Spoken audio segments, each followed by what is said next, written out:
नबी पाक सल्लल्लाहु अलैहि वसल्लम दूसरे बच्चों की तरह खेलते तो थे मगर बुतों के करीब कभी नहीं जाते थे। जब बाकी बच्चे बुतों के सामने खेलते, कभी उनकी पूजा की नकल करते तो आप खामोशी से अलग हट जाते। एक दिन बीबी आमिना रहमतुल्लाह अलैहा ने देखा कि कुछ बच्चे काबा के पास खेल रहे हैं और अपने नन्हे हाथों से बुतों को छू रहे हैं, लेकिन मोहम्मद सल्लल्लाहु अलैहि वसल्लम थोड़ी दूर खड़े आसमान की ओर देख रहे थे। बीबी आमिना रहमतुल्लाह अलैहा ने हैरानी से पूछा, बेटा मोहम्मद, तुम उनके साथ क्यों नहीं खेलते? हुजूर सल्लल्लाहु अलैहि वसल्लम ने मासूम अंदाज में जवाब दिया, अम्मा ये तो पत्थर हैं, न ये सुनते हैं न देखते हैं, मुझे इनमें कुछ भी नजर नहीं आता। ये सुनकर बीबी आमिना रहमतुल्लाह अलैहा की आंखें नम हो गईं। उन्होंने बेटे को सीने से लगाया और उनके दिल में और पुख्ता यकीन बैठ गया कि यह बच्चा अल्लाह की तरफ से भेजी गई खास अमानत है।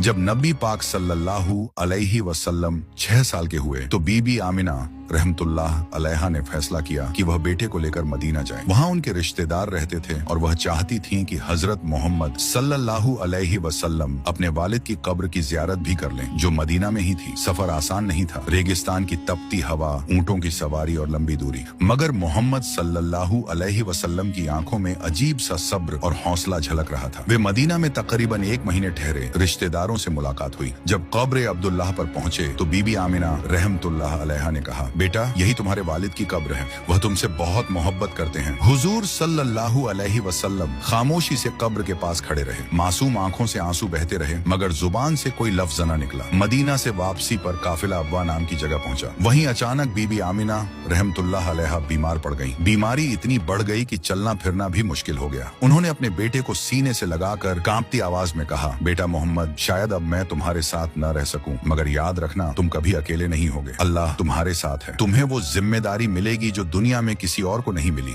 6 साल के हुजूर पाक सल्लल्लाहु अलैहि वसल्लम की आंखों से आंसू बह रहे थे, लेकिन चेहरा सुकून में डूबा हुआ था। कुछ ही देर बाद बीबी आमिना रहमतुल्लाह अलैहा की रूह जन्नत की ओर परवाज कर गई। हुजूर सल्लल्लाहु अलैहि वसल्लम की आंखों से आंसू थम नहीं रहे थे। काफिले वालों ने उन्हें वापस मक्का पहुंचाकर दादा हजरत अब्दुल मुत्तलिब के हवाले कर दिया। जब हजरत अब्दुल मुत्तलिब को पता चला कि बहू बीबी आमिना रहमतुल्लाह अलैहा भी दुनिया से रुखसत हो गई है तो उनकी आंखें भी भर आईं। उन्होंने नन्हे मोहम्मद सल्लल्लाहु अलैहि वसल्लम को अपनी गोद में लिया और कहा, बेटा ये तुम्हारे रब की आजमाइश है, इससे कभी घबराना मत। तुम्हारा दादा जिंदा है और मुझे यकीन है कि तुम्हारा रब हर लम्हा तुम्हारा सहारा बनेगा। इसके बाद हजरत अब्दुल मुत्तलिब ने मोहम्मद सल्लल्लाहु अलैहि वसल्लम को अपनी जान से भी ज्यादा चाहा। काबा के पास दादा हजरत अब्दुल मुत्तलिब हुजूर सल्लल्लाहु अलैहि वसल्लम को अपने बिस्तर पर बिठाते, प्यार से खिलाते पिलाते और कभी गोद में झुलाते थे। मक्का के लोग अक्सर यह कहते सुनाई देते कि यह बच्चा दूसरों से बिल्कुल अलग है। न कभी झूठ बोलना, न शोर शराबे वाले खेलों में दिलचस्पी, हमेशा मदद करना, बड़ों का अदब करना और सच बोलना उनकी पहचान थी। लोगों की जुबान पर रहता, ये आम बच्चा नहीं, इसमें कोई गहरा राज है। यही वह दौर था जब अल्लाह ने अपने प्यारे नबी सल्लल्लाहु